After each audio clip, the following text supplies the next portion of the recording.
Hello, everyone. Welcome to Achieving Success with Olivia Akin. I'm your host, Olivia Akin. Each week, we will discuss the roadmap of achieving your personal and professional success. We will give you real-life stories on growing personally and professionally to achieve your life and career goals with the help of some top-notch guests. Today, we are speaking with Dr. John Lahey. John became the 8th president of Quinnipiac University, where he served for 31 years. Prior to becoming president of the university, he earned a philosophy degree and taught. This is the first time I'm going to do this, but before we dive in, I want to tell my listeners something. Throughout this interview, you will hear me refer to Dr. Lahey as President Lahey. That is because President Lahey was the president of my university, Quinnipiac. During the time, I was privileged to get to know him and talk to him on multiple occasions. Even though he's not currently the president of Quinnipiac, and there's another great president serving there, he will always be President Lahey to me. Due to that, during this interview, you will hear me call him President Lahey because he definitely deserves that respect. And that being said, hello, President Lahey. It's fantastic having you on the show. It's great to see you, Olivia. It's great to be with you. To start off the show, can you tell me what success means and looks like to Dr. John Lahey? Sure. Well, again, success can be, as you mentioned, in your personal life or in your professional life. So for me, achieving success in your professional life, it's critical that you find something that you're passionate about, something that you love, and hopefully you're good at it as well. You have some talents that line up with whatever that is, and in your personal life, for me at least, and I think for most people, human beings are social animals, so they like to share things with others. And so for me, having an opportunity to meet someone to share my life with, and the ups and downs and the vicissitudes of life, and the joys and the challenges. That was extremely important also in terms of my success. So, and I can tell you, I was fortunate enough to achieve success, at least the beginnings of it, when I was quite young. I was a sophomore in college when I took my first philosophy course from a very dynamic, very inspiring professor. And it just grasped me, and I just fell in love with philosophy and studying philosophy, and so that made it pretty clear to me. I was just a 19-year-old kid, really, but philosophy I knew I wanted to teach and study, and the only thing you can do with philosophy is ultimately get a PhD and teach college. So that was pretty much the path I was going to follow. And then I was in my junior year, just the next year, college, I was fortunate enough to meet and fall in love with Judy, who's been my wife now for 53 and a half years. And we met literally 56 years ago. So we've spent most of all of our adult life together, and happily married. And of course, we had 2 sons who are themselves happily married now, and they each have 2 children. So for me, I found something that I was passionate about, and it led me into university life and teaching. And I was fortunate enough to find someone in my personal life that wanted to spend a life with me, and vice versa. And so to put those two together, at least the beginnings of them, at age 19 and 20, I just feel very, very fortunate I was able to do that. And the only final thing I will say is real success in both of those areas comes when you really do have success in each of them. It's pretty hard to be successful in your professional life. It's been my experience, unless you have a healthy and, generally speaking, happy personal life, and vice versa. If you're not happy at work, and you're dragging yourself into work every day, that's going to spill over and cause some issues in your private life. But fortunately, as I said, I've had 2 loves, a love for philosophy and a love for Judy, that have lasted me 56 years now and counting. And that's great. I want to let's start by touching upon your love for philosophy. And you found that while in college. And like you said, there's really a projection of getting your PhD, teaching. What was that journey like for you? And when you got the opportunity to become a president of a university, how was that journey going through that process? And what made you say yes to becoming the eighth president at Quinnipiac? Well, I can tell you it wasn't a straight line. I certainly, when I fell in love with philosophy back when I was 20, I didn't know anything about what a president of a university was, and they were pretty remote and removed from you. This was at the University of Dayton, which had about 10,000 students. So I knew nothing about a president. I really just, at that time, just wanted to be a philosopher and study philosophy and teach philosophy. And what happened then, as I said, in order to teach college, you have to get a PhD. So I completed my bachelor's degree with University of Dayton with the full knowledge I had to go on and get a PhD. I actually stayed at Dayton for 2 more years to get a master's degree in philosophy. And then, so I was there from 64 to 68 for my undergraduate, and then 68 to 70 for my master's. And then I went on for my PhD, which I received in 3 more years. So in 1973, I was still just shy of my 27th birthday, and here I am, a pretty young PhD. I can remember the registrar handing my doctoral degree and saying, and I looked awfully young to be getting a doctorate. But then I went on to search for teaching positions. Unfortunately, the job market was not terrific back in 1973. And I almost, in fact, I did get a position. I would have been selected to be a professor at Medgar Evers University in New York.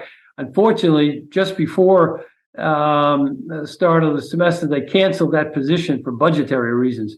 So the only other teaching position I had was at a small Catholic college, St. Bernard College in Alabama. And so with a heavy heart, I left New York, and Judy stayed behind actually for a year. And I went to Alabama and taught philosophy. I wound up staying here for 3 years.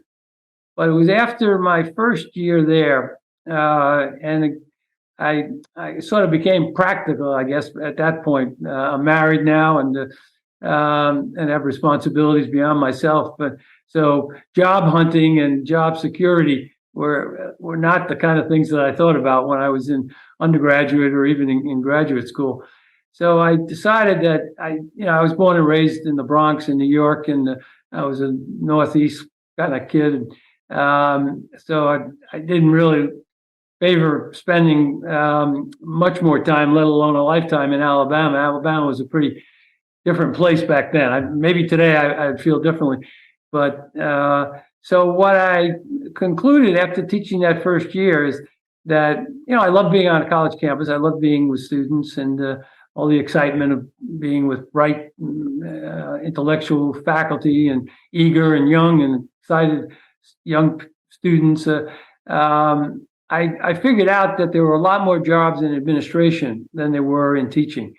So, but I didn't know much about administration. So and I went home in the summers, so I didn't have to stay in Alabama in the summer. So I did go back, and I was accepted to Columbia University, a graduate program in higher education administration at Teachers College, which is their graduate school education. And so during the next 2 summers, I went full time. Actually, I took and ultimately completed by 1977. I completed a master's degree, a second master's now in higher education administration. At which point, Judy thought maybe I'd be a student all my life and never would earn an honest living. But in any event, by the time I finished that, I had some knowledge about what it took to be an administrator and what was involved in administration, and had a degree. And fortunately, a job in administration, academic director of an academic program, opened up at Marist College in Poughkeepsie, New York, which while it wasn't New York City, it was close enough, a lot closer than Birmingham, Alabama, to New York. And so I left Alabama and took that position. And then at Marist, I was there Marist is kind of similar to type of place to Quinnipiac, actually. And I remained there for 10 years. And what I learned after I was there a year is that I was pretty good in administration. I had some talents for that. And the other thing that I liked about administration, you could still teach. So even while I was at Marist, I taught one class every year in philosophy while I was there. But in any event, I moved pretty quickly from that point forward. So I'm about 30 years old, I guess. And I started at Marist. I went from director of an academic program to an assistant academic dean. Then a new president came in. I became executive assistant to the president the next year. The next year, there was an opening in fundraising and development. I became vice president for development and was responsible for alumni affairs and public relations and fundraising. And then I was in that for 5 years. I was a very successful fundraiser, and around that time, I started thinking about being a college president. I already had a PhD, which a lot of administrators don't have. So you still needed that to become a president. Presidents do a lot of fundraising. So the 5 years I had as a VP for development was very important. And then the board actually at Marist would have liked to have me stay there and be the next president. And in fact, they were worried I would leave. So they created a new position for me as executive vice president and chief operating officer. So I moved from being vice president for development and all the external stuff. Now they moved me in charge of everything internal. So I was over academic affairs and finance and so on. And by the time I got to that second year there, my last year, my 10th year, I was pretty well trained and to be a president. I had academic credentials and a PhD. I had experience in fundraising and external, and I had senior level management experience, and I worked with boards and so on. So, and then one other, again, life, it's funny, you never know what things are going to come along, and being in the right place at the right time, being a little lucky can make or break a career, quite honestly. But I was well prepared. I knew a friend of mine in Poughkeepsie, and in fact, I served on a board with him by the name of Tony Stellato. He was the vice president for finance at Vassar College, which was also in Poughkeepsie nearby. And we had interacted, and we were both having lunch, business meetings at a business club, the Amarita Club in Poughkeepsie. And after we had both finished up with our meetings and we were walking out, and he grabbed me and he said, "John, come here. I want to talk to you for just a second."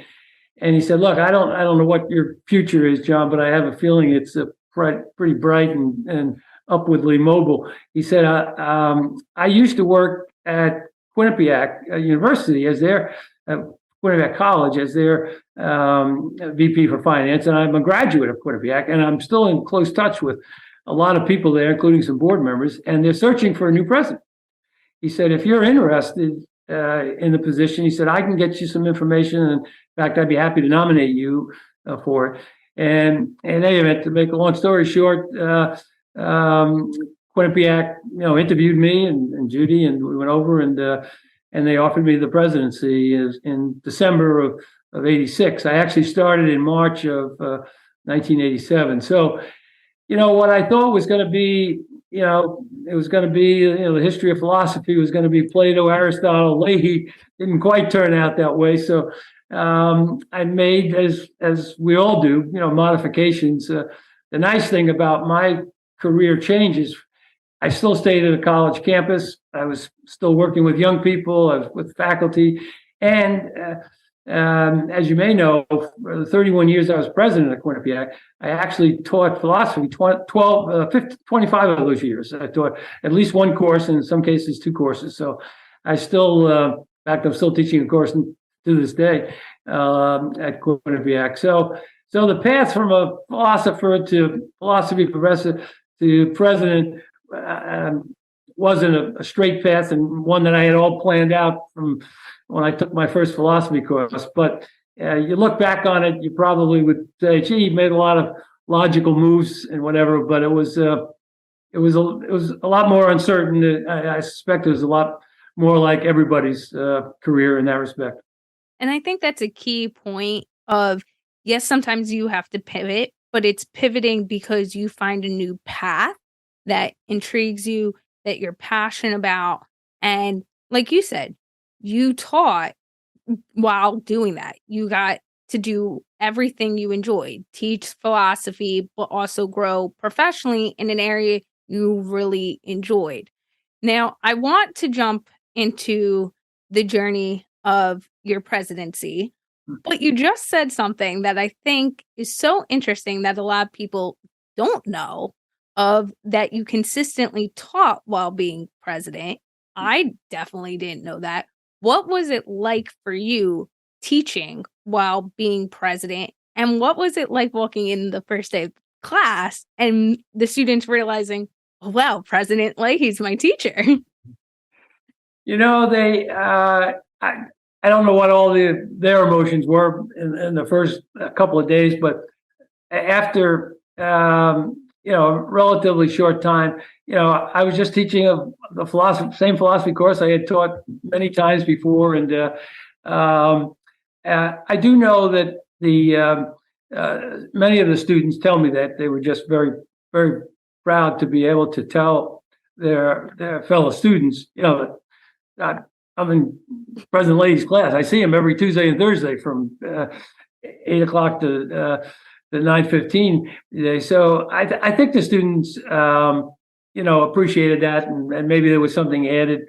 But after a relatively short time, it was a philosophy course. I was teaching the way I always did. They seemed to me to be just normal students who ask questions. And, and philosophy is not the easiest subject in the world. And some people, take to it and some don't. So,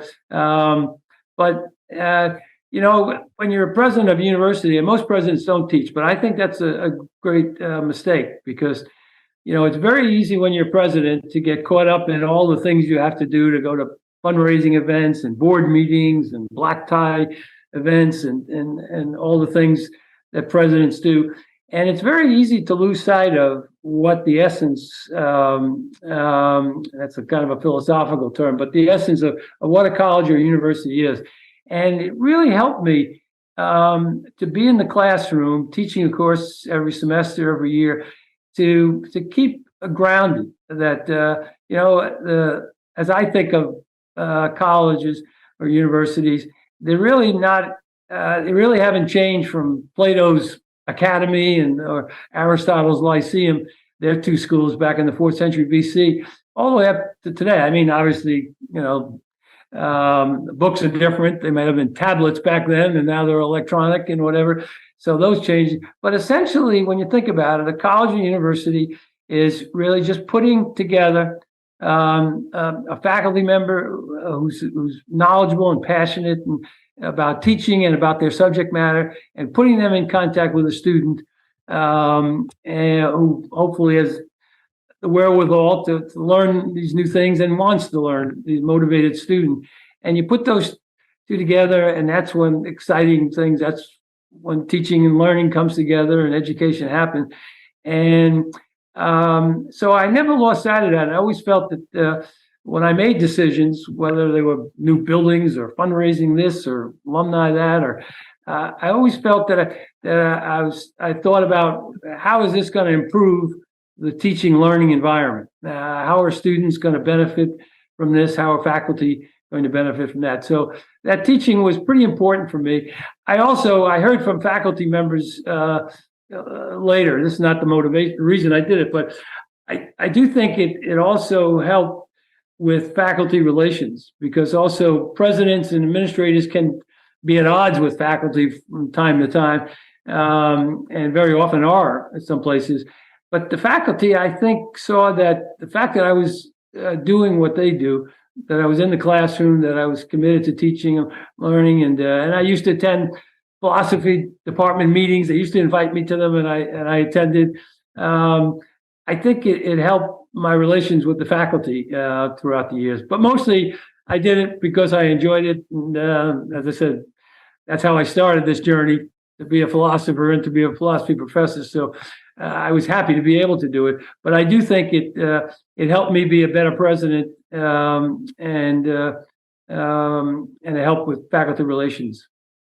So, President Leahy, talking about that for a moment, and how did being a professor and having those relationships with the faculty, the students, seeing the inner workings of what was being applied in the classroom, getting the departmental knowledge, all the time and continuously play a role in maybe some of the decisions you were making as a president or thinking about, and maybe the changes in perspective it had during your tenure? I think certainly when you think of budgetary decisions, for example, you're really, when you're making budgetary decisions, allocating budgets for the upcoming year, you're making value judgments as to what's important at the university, and there, as with all budget processes in any business, there are competing demands out there. Different people want different things, and you can't satisfy everything. And I really think, knowing that the essence of a university is the faculty in the classroom and with the students, I have no doubt that through emphasis and budgetary decisions, the direction of, do we need more full-time faculty? Do we need more student aid? Do we need more student support services or academic support services? So, and it just kept me focused on students in particular. I mean, faculty members are, paid like administrators to be there, but they need special support and nurturing, and but students we wouldn't exist without the students. I mean, faculty members, administrators, presidents, who needs those people if you don't have students? So for me, the students were far and away the most important reason why we're all there. And they and their parents are, especially at a private university, are paying, not an insignificant amount of money. And, as you probably know, colleges and universities are competitive businesses too, that students, it's almost 3,500 colleges and universities. So these students didn't have to come to Quinnipiac. There were a lot of other options they had. And so I really felt that and thought about students as, not customers in a business sense, but at least analogous to them. They're the reasons we're here. We need to serve them. We need to find out what their needs are. I mean, we don't drop our standards. We have the academic standards that they have to measure up to. But in all other respects, I always felt that students needed to come first, and then after students, the needs of the faculty and administrators were in many ways, for me, just supporting cast. They were there to support, to make sure faculty and students were interacting appropriately. I can also tell you, it's again, I focused on students. I can remember parents were also another very important constituent for me. Parents, sadly, in a lot of higher education, a lot of college and universities, as I used to tell them, they hear from the college or university maybe twice a year, and that's when they send the tuition bill out. But there are even laws today that you can't divulge some things. But I always felt, and I told the parents at admitted student days before they'd come, I said, look, we do a lot of things at Quinnipiac. We'll have a lot of programs and services for your young sons and daughters. But I can tell you this, and I tell you this as much as a parent, as president of the university. There are three things we have at Quinnipiac that are present 24 hours a day, 7 days a week.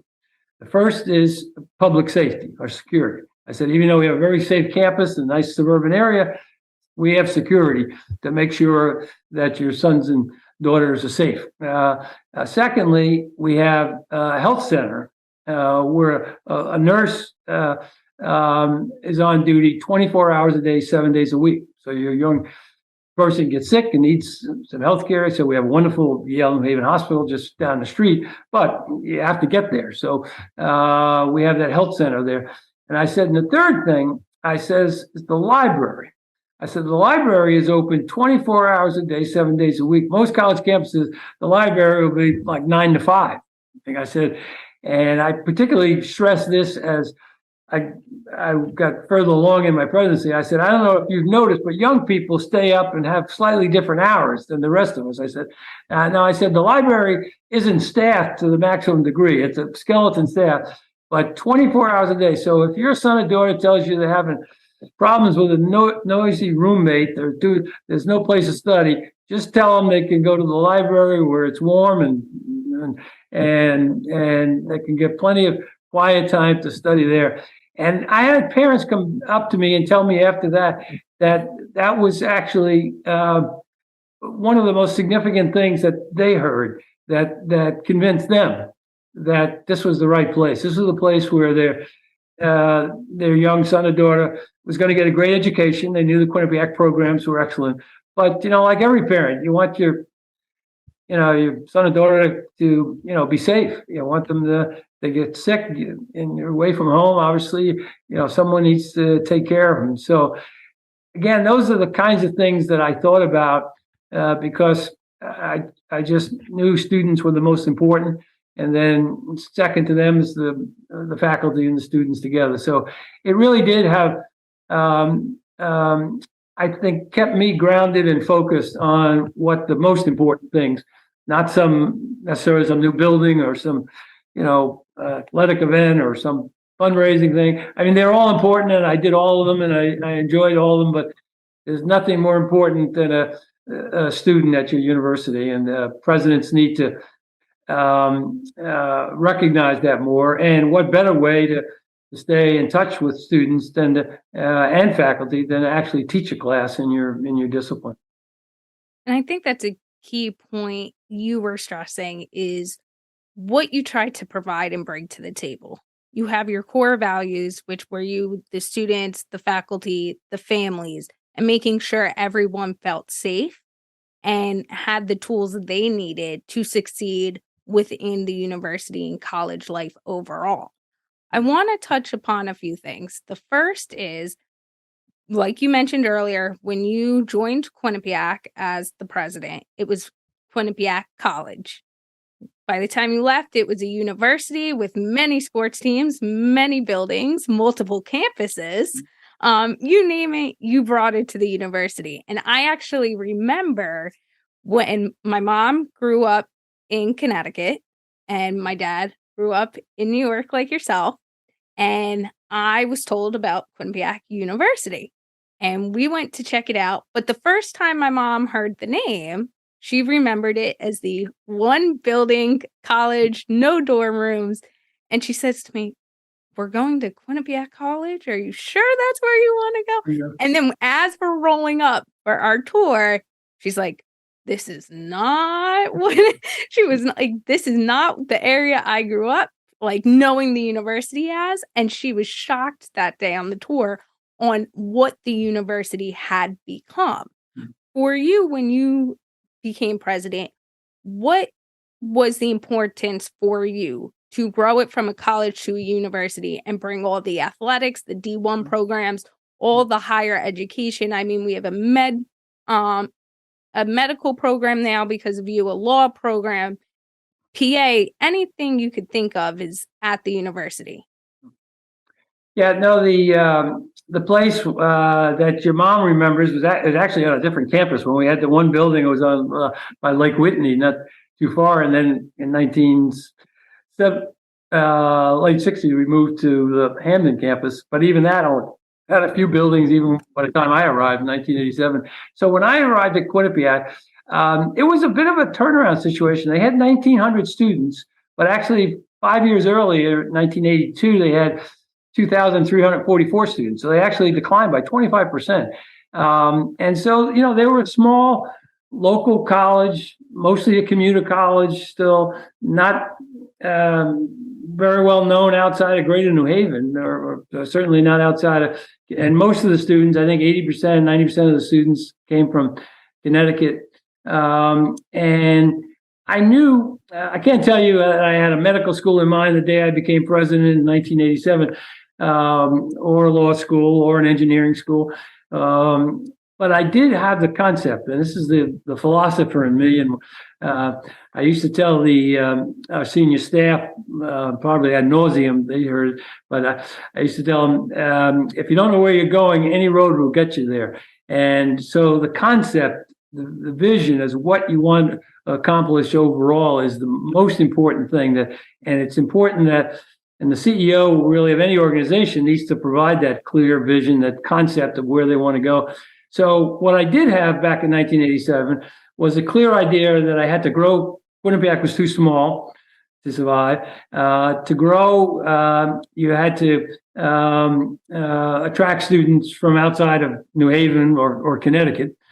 To attract students from outside, you had to get the name known out there. As you may recall, back in '87, people outside of Greater New Haven had difficulty pronouncing or spelling Quinnipiac, and so to attract students in large numbers from outside of New Haven and Connecticut, you'd have to get the name known better out there. You'd have to do marketing and branding and so on.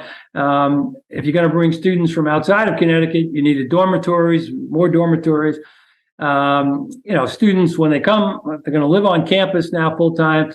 It's not just the academics and the classroom things. You need athletics and other activities for them. And I also looked at, I benefited greatly from being up the street from Yale University. Yale is one of the great universities, and I've served on the board of Yale New Haven Hospital, and I still serve on the board of Yale New Haven Health System. And I had many friends at Yale, and Yale is truly one of the great universities. So I had a concept that we weren't going to do everything Yale did, but I certainly looked at what great universities had, the ones that were successful. And I mean, as I said, there are about 3,500 colleges and universities. There are only just over 200 law schools. There are only 160 medical schools. And believe it or not, there are fewer than 100 universities out of 3,500 that have both a medical school and a law school. And so I knew what I had to do to grow Quinnipiac, and then I had to expand the board, and I had to do fundraising to do some of these buildings, and I had to add some. We only had 3 schools back then. We had 9 by the time I left. So all of that expansion, and then athletics is very important because in the higher education world, if you're playing great schools in sports and you're playing at the highest level, there's a belief that your academics are kind of at the same level. And so we were in Division II, which again didn't make any sense, and we were playing mostly local, state schools, Southern Connecticut and Central Connecticut, and so on. So athletics was all part of that. So as I said, I came with a pretty clear sense that Quinnipiac had to grow and develop and expand. And then, of course, if you have more students and you got more athletic facilities, you need more land. So I went from 100 acres on one campus to 650 acres on 3 different campuses. And, we acquired the law school in '92 from Bridgeport. We started our own medical school. We started a new communication school and School of Education. And so all of those fit together in the idea I had, the concept I had of what Quinnipiac needed. It needed to go from, and this is what I'm really most proud of, not any one of the things, but we basically, when I say we, senior administrators who were there, faculty leaders and the board, and the alumni and donors who were very supportive, we really transformed Quinnipiac from a small local little college to a major, nationally recognized universities in many respects. We still don't have Yale's endowment, although I did increase our endowment from $5 million to $530 million. Their numbers are in the billions, but they had a head start. They started in 1701. So, but again, applications expanded when you moved to other parts of the country. I think we had 1,000 applications my first year. We had 23,000 by the time I left. We went from 1,902 students when I arrived to 10,500 students. We had over 7,000 undergraduates and a little over 3,000 graduate students. So it was really with all due modesty, it was a total transformation of a school that your mother just got a glimpse of, and it was a very enjoyable ride. As somebody said, well, you accomplished an awful lot. I said, well, I was there 31 years and 3 months, which is a long time. The average presidency in higher education is about 6 years. So I was very unique, and I had the good sense to stay there a long time as Quinnipiac was being transformed, and I had a lot of help as well. Let's talk about that transformation and you thinking outside the box, and let's take it a step further. A lot of people see Quinnipiac polls. We're not just a university with an education system, which of course is very important. And our athletics are always doing well, and how you strategically planned, we joke hockey instead of football when people ask us. But you strategically thought outside the box to get Quinnipiac to be recognized in different areas and in different ways, and to get the branding out there. One of the things you did was the Quinnipiac polls. What made you decide to create the Quinnipiac polls and keep that going? And how did you strategically use that to grow the university? Yeah, I started the poll in 1988, my second year. We did the first poll. We did it in Connecticut statewide poll. As I said, we were off Broadway. I was thinking New York eventually, but I didn't. The media down there is pretty tough if you don't have your act together. So I wanted to get the kinks out before we got to Broadway with our poll. But I knew I was very conscious about the poll was, we say we do it for academic research and for the benefit of the community. I did it for branding and marketing. I knew the potential of the poll. The media back then, and still to this day, they like good copy, and particularly politics. Probably half the average between politics and sports. You probably have 90% of most newspapers and journal and TV and radio programs in any event. So I knew the power of it. So I started off Broadway, as I said, in Connecticut.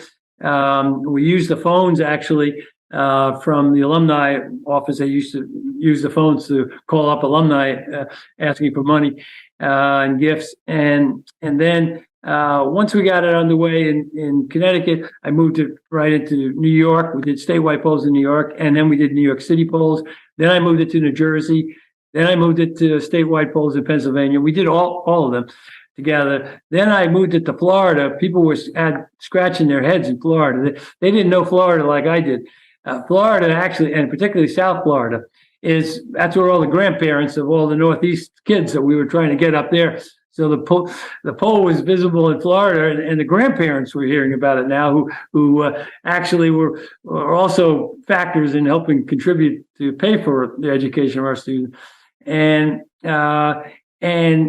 it wasn't the only thing I was doing, but we started to get visibility in all these states. I also formed alumni chapters in different places, and I did fundraising and other advertising and so on in these places. And if you could, there's a little secret that I can tell you today that I kept to myself for most of my tenure as president. But if you were to follow the movement of the poll from Connecticut to New York, to New Jersey, Pennsylvania, to Florida, Virginia, and you just put that alongside of the growth of applications from 1,000 applications in 1987 to 23,000, you could see the growth as the poll was being announced in newspapers all over. And it didn't hurt, especially on radio and television, that they had to pronounce it, at least. And I fought with some of the media and made sure our media people got them. There was a couple of them wanted, first of all, if they mispronounced it, we said, look, we sent them, the accent and where the Quinnipiac and how you pronounce it correctly. And then some of them tried to shorten it and call it the Q poll. And we got after them on that, said, look, if this was the Yale poll, you wouldn't call it the Y poll, I'm sure. So we did a lot of work, and I put a lot of energy in that. But I would say the poll, as you said in your lead up to it, I mean, it's one of the things that put Quinnipiac on the map nationally. And now, again, it's the most respected independent poll that's out there. That's widely regarded as, down the center. That's the other thing I insisted on, that we not have any political bias on it. But there's no question that poll helped to broaden our visibility, broaden the brand, allow us to attract now students. We get more students from New York now than we get from Connecticut, and New Jersey's close behind. And the poll was a major part of really an integrated marketing, communication, branding strategy that I initiated all the way back in 1988. And as I said, you could see the growth in Quinnipiac and where the students are coming from almost, and follow that poll. Now it's more of just reinforcing all of that. And of course, we went to national polls as well after that, so we get plenty of national coverage. But I'll take full credit for the idea of the poll and implementing it and supporting it and allowing it, to expand and become something. By the time I left, while we're known at Quinnipiac for many things, the three things that we are most known for, that I had direct involvement with on a national basis, is the Quinnipiac Poll, the men's hockey team, in particular, which has been to the Frozen Four twice, and the medical school. And the medical school is only because they're so rare. As I said, there are only about 160 of them in the country. And so having a medical school is a really big deal. And the fact that I was able to get the medical school name for the most famous surgeon and artist, Frank Netter, who is called the Michelangelo of medicine.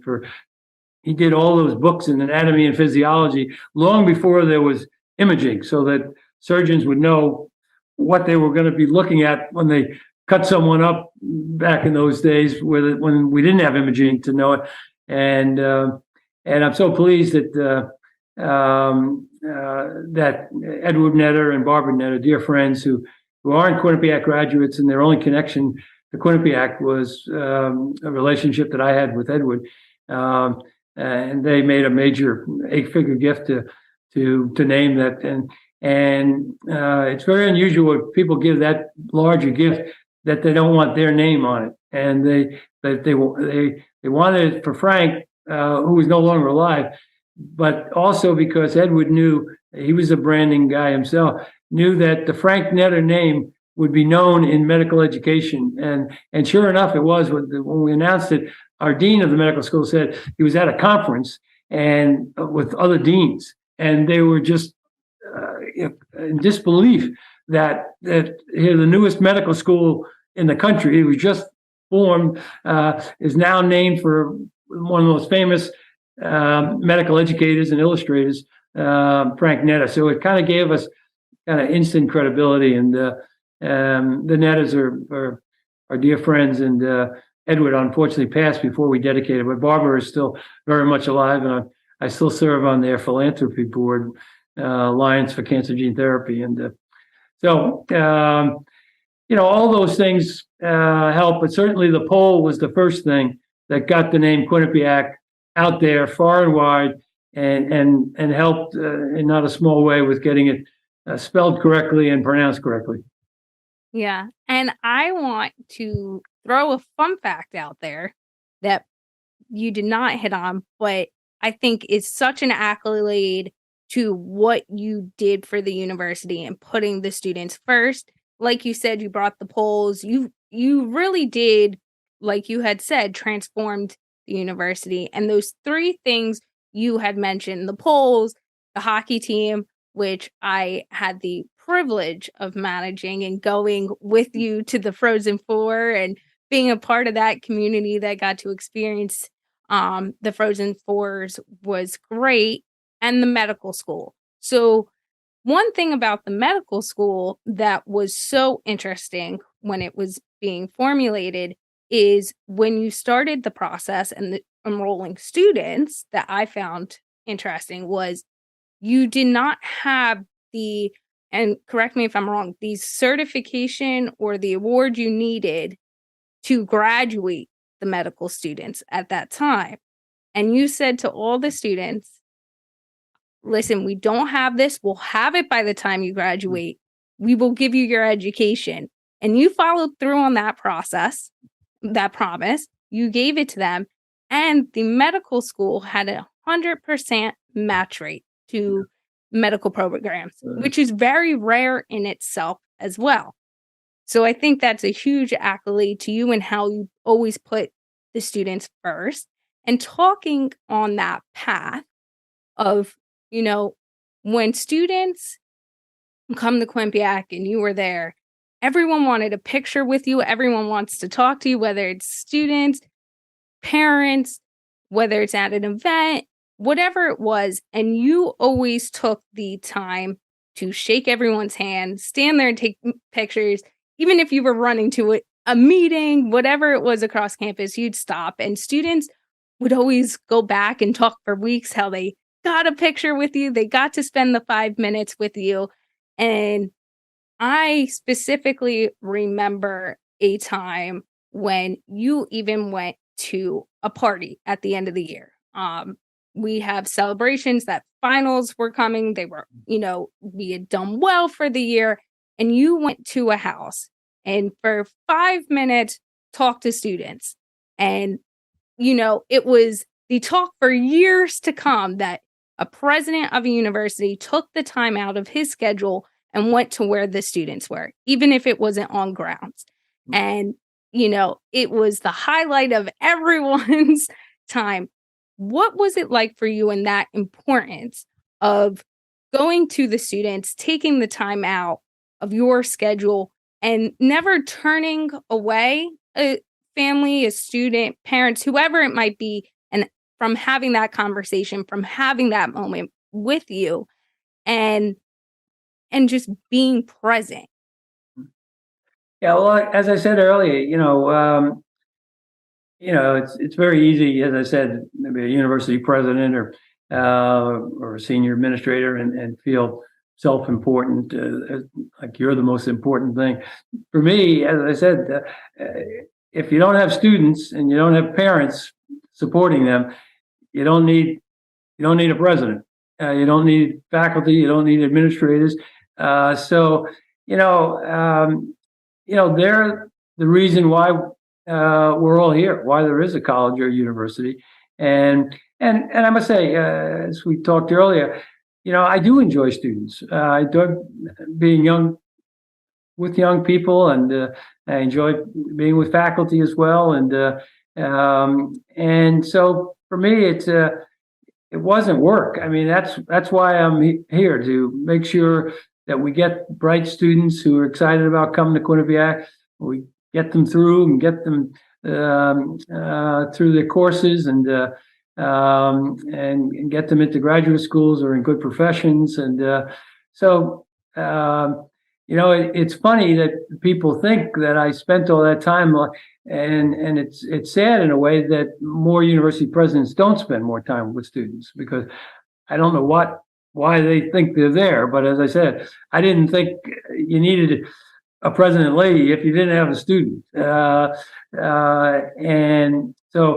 I went to a lot of student events, and it was really over the last 10 to 12 years, I guess, when students, particularly young students, they got into selfies and selfie sticks and all kinds. I have no idea what they do with all these photos, but I was more than happy to see the students and that party you referred to, which is still part of alumni lore, I guess, and history.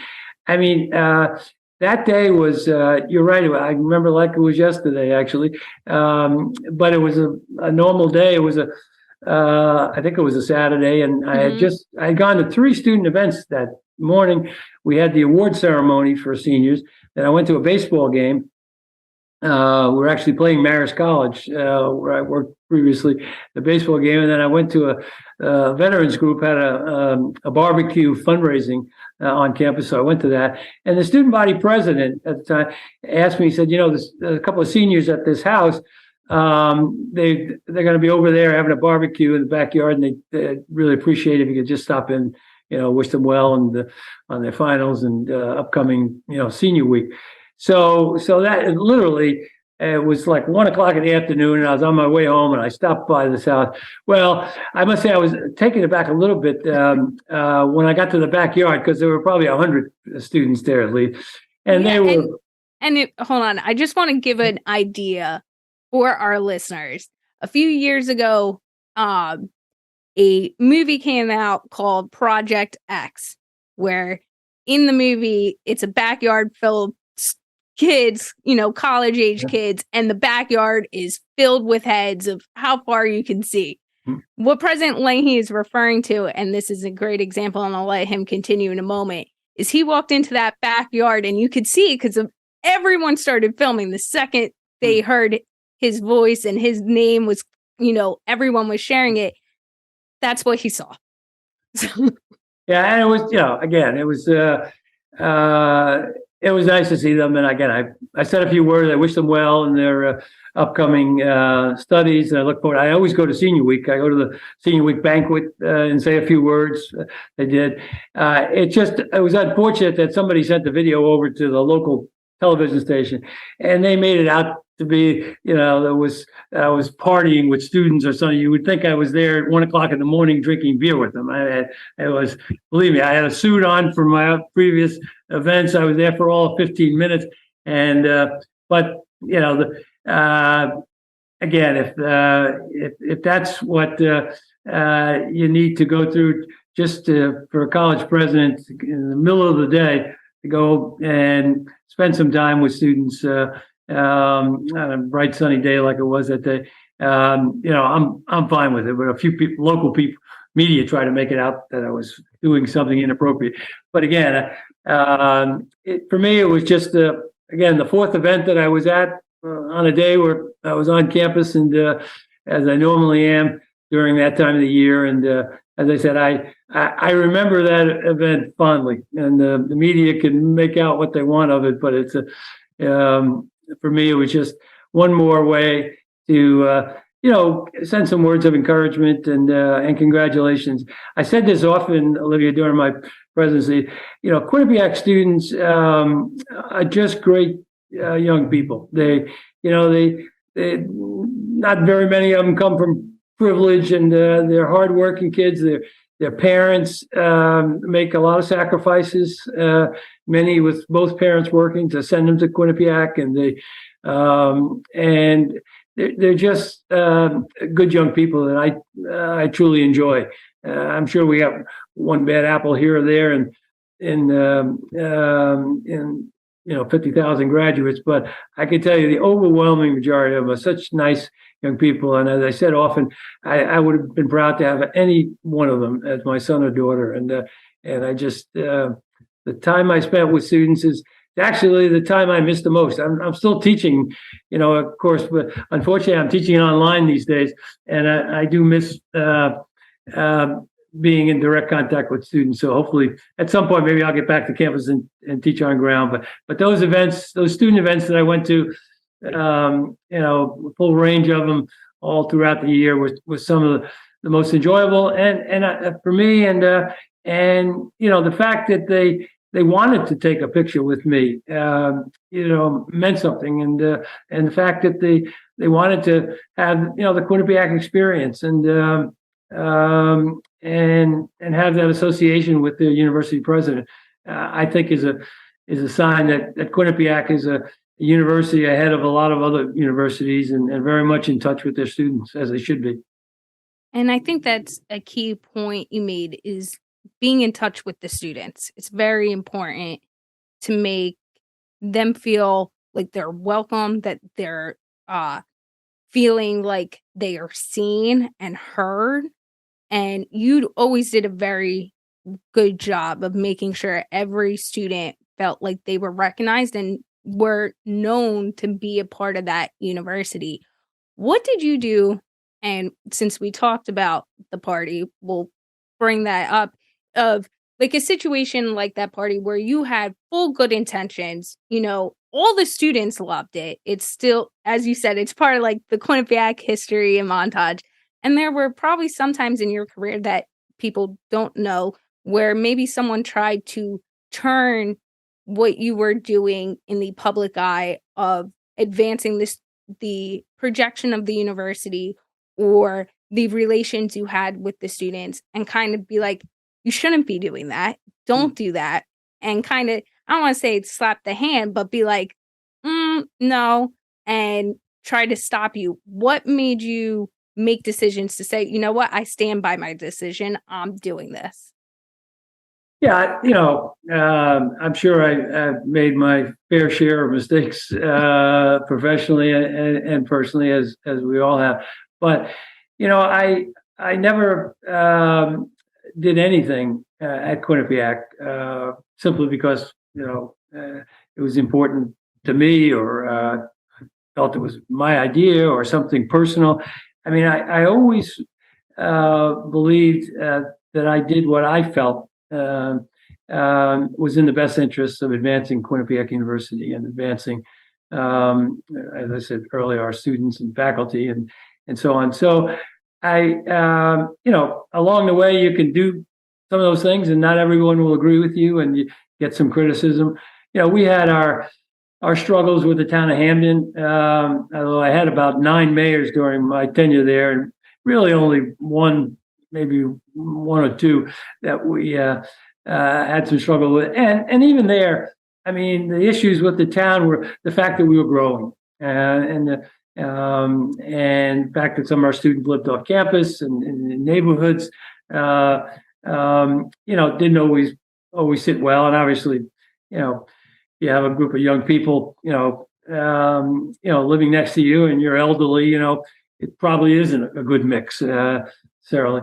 But our students, as I said, overwhelmingly are good, hardworking people and respectful of others. And I've heard many stories of our students living next to some elderly people, and with snowstorms, they'd go out and shovel their sidewalks. And I hear from the residents about that. So you have those challenges, and not every thing that was in Quinnipiac's best interest was necessarily in everyone's best interest in the town of Hamden, or all the people living in Hamden. So I understood that, and I generally speaking, we had very good relations with the mayors, and as I've said, while we had our challenges, some planning and zoning, sometimes we actually never had a project turned down by planning and zoning in all 3 of our campuses. And Hamden was delighted when we acquired the North Haven campus, because we moved at least a good chunk of our graduate operation and some of our undergraduate over there. So, but again, if I felt it was in Quinnipiac's best interest, and if I was mistaken about that, that's fine. But I never felt like I was doing anything personally to hurt Hamden or anyone. I felt I was doing what's in Quinnipiac's best interest, and I was certainly sensitive to. I lived in the community myself, so we were sensitive to it. But you do have those challenges. But I think by and large, most, particularly the business community, knew that Quinnipiac was, if not the best thing in Hamden, a pretty important part of the economic development for the town of Hamden. And in many ways, while Quinnipiac became famous for the Poll and other schools, and medical school and so on, the town of Hamden became pretty well known for having a major university like Quinnipiac present. And I think, if you look back today, I think they're pretty proud of being the hometown of Quinnipiac. And but there were some growing pains along the way, from going to a small little college that didn't have much impact on the overall community, to the university that we became. And I certainly appreciated that, and did my best to at least not cause undue harm to the town of Hamden. And I think you did a great job at that. And I think a lot of alumni would say the same. And a lot of people in the community would say the same as well, because you see the difference that Quinnipiac has made on the town and the surrounding towns, and you see it come to life when the students are on campus and in the area. I want to throw out one more fun fact, the Lahey fun facts, I'm calling them. A lot of people don't realize that you actually signed every diploma that went through the university of every graduate that had graduated under your 31 years at the university. And that you started that process and you never stopped. You took the time to sign everybody's degree. And for our listeners, to put that in perspective, in your 31 years at the university, you graduated 40,000 plus students. What was the importance for you to sign the degrees? Even if people didn't realize that you were, I think, the only president I've ever heard of taking the time to hand signed the diplomas. No, I think that's right. And I actually signed them with the exact same pen. It was a cartridge pen. I went through a lot of cartridges, but it was actually the same gold pen that I used to sign all those. Well, again, it goes back to what we've been talking about a lot, how important students are. Now, you think about diploma, what does it represent? I mean, it's 4 years or more of, hard work and blood, sweat, and tears, and a lot of sacrifice and a lot of money and that students put into that, and sacrifices that their parents make and their extended families. The least I could do, it seemed to me, is sign the diploma. Now, I will say, when I first came, there were only about 500 or 600 graduates. By the time I left, I was signing about 2,500 diplomas every year. So we did, and I have a little bit of arthritic fingers, so which didn't help. So I did ask them to order the diplomas early. So I began signing them, I think, in January or whatever. Someone didn't get it; they didn't get the diploma. But yeah, I just felt, again, as a statement, the world's so impersonal in these days. All these diplomas now, it's signed by some signing wheel or stamped or whatever. And I often, when I run into alumni, as I do often, I always ask them when they graduated, and I tell them I signed that diploma. I said, person.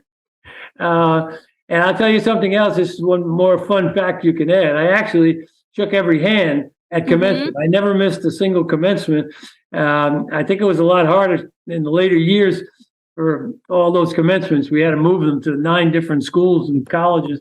But I shook the hand of every graduate as they came across the proscenium or the stage when we were indoors. And again, for the same reason. I mean, here, with all the sacrifices that they've made and everything, I mean, for a university president not to stand up and shake their hand them the diploma and have signed the diploma, I just felt there was I didn't do it for this reason. I just did it because it seemed like the appropriate thing. But I do think in a world that's increasingly impersonal and with administrators and presidents pretty aloof and pretty far removed from students, I think it's an important, maybe a small thing, but I think it's an important thing for students to know that I cared enough about them to actually sign their diploma. And I think, I'm glad I did it. And as you said, by the time I left, 80% of the living alumni at Quinnipiac, 40,000 out of 50,000, had a diploma that I signed. And the alums were another, group that always gave me great support. They gave me a little bit of a hard time when we were changing from the Braves to the Bobcats. That was a long year. We were going Division I, which again, that was all part of the plan. Medical school, law school, great schools, all the great universities have Division I athletics, so we had to do that. But I knew that there was controversy around Native American use of Native American names or reinforcing some false narrative of Native Americans, and so I felt it was important, even though we were named Quinnipiac for the Quinnipiac Indians, Native Americans in the area. We really didn't do anything, and the tribe really didn't exist anymore. So we didn't have really any ties to them. So it was hard. I think you were hard pressed to change it. And but it's amazing what a little thing like a little name like that. And it was a whole year that I sought input from faculty and students and alums. And I can remember getting the few hate mail that I ever got there in my 31 years. I remember one alum wrote me a note says, well, why don't you call it the Quinnipiac Wimps? He says, that's what you people are, wimps. He said, leave it to Braves. It's funny how when a name gets associated with something, even as I was going through that year before we made the decision, Brave started sounding awfully good.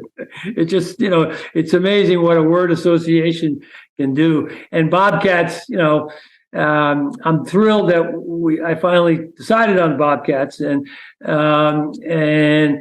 it also gave us the opportunity to have a mascot along with it. But now you would think, I suspect no one could imagine that we would be anything other than the Bobcats. Yeah. But trust me, 20 years ago, that was not at all the case. And but alums have always been, I've gone to a lot of alumni events in addition to student events. And I see that they're students that just became, alums, and I truly appreciated this great support. The final thing I'll just mention, Olivia, that I appreciate probably more than some others. Not sure we'll go under the name fun fact, but I get a kick out of walking around campus and hearing students referring to the buildings. They call it the Buckman or the Eklund or the Bernhardt Library, the few times I've told students about it that, those names are all people to me. The Eklund Center is Beryl Eklund, who was the widow of Jack Eklund, who founded Eklund.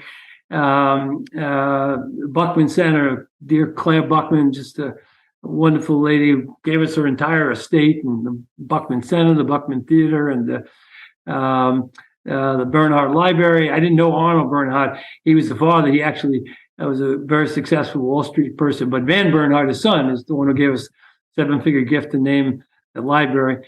And I mentioned earlier the Netters, Barbara and Edward Netter giving a major gift for the medical school, and of course the Lenders, Murray Lender. All those people I just mentioned actually are not Quinnipiac graduates and had little connection other than what I was able to develop with them and attract them and get them excited about the vision and the transformation that I was attempting. Murray was the one; he was the Quinnipiac graduate. So, but again, even most students probably don't know Murray Lender, and maybe a few do, or his brother Marvin, was not a Quinnipiac graduate. And so you got the Lender Center, Lender Court, the Lender Family Special Collection Room in the library, and the Albert Schweitzer Institute. For me, that's Raina Schweitzer, Albert Schweitzer's only child, who came to Quinnipiac so often. It was a dear friend of mine and Judy's, and we both were very close to her. And so that's the real joy of being a university president, is not only having the opportunity that I had to literally develop your own vision and implement it over a long period of time and transform a place, but to be able to attract people who are not Quinnipiac graduates in many cases to support that, to share in that vision, and to give that. I just feel so grateful that the Netters would make such a gift, and the Eklunds and the Bernhardts and the Buckmans and Lenders and Frank Perotti, the Perotti. I don't know if people know the Perotti Ice Arena. Frank Perotti gave that gift. I mean, as I go around, those names, while they're just on buildings for most people, for me, they're real people who were willing to not only support the vision I had to transform Quinnipiac, but were willing to give enormous financial support to make that happen. And I really am enormously appreciative of that, and gratified that we were successful in attracting so many, really substantial people to Quinnipiac to help us in all the ways that they did. I think that's a key point you brought up there as well, is people make donations like they did with the building name, but there's a memory behind those. There's people, there's what they decided their impact would be on future generations and what they could provide. And whether it's a university, a company, always remember the people that donated, that helped along the way, that provided their time if they couldn't provide money, and those individuals and the impact they have made. Like you said, some people walking into the lender school business just see it as a name, but there's really a story behind that name. Thank you, Dr.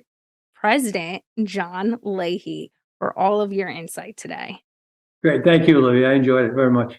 Me too. A few key takeaways from today's conversation is stay connected to your roots. Like President Lahey did, he continued to teach while being an administrator, while being president throughout his whole career. If you don't know where you're going, all the roads will lead there. You have a vision, have a goal in mind, and it's okay to pivot and maneuver, and you will get there. Another key takeaway is remember the people that you're working with. Remember and build those connections, and remember the stories and the impact everyone plays in everyone's life. And the last takeaway we have for today is your community and the students, the professors in this case, and the administrators and the families overall. Everyone has a role and an impact, and you want to make that impact. And in this case, the students and the families are key. Like President Lahey said, they were the important ones. And those small moments, like signing every diploma, shaking everyone's hand, going to those small events, the impact that can have, and the memories and knowing you're heard are so important. This was a fantastic episode with our top-notch guest, Dr. John Lahey. Thank you for listening and have a successful day.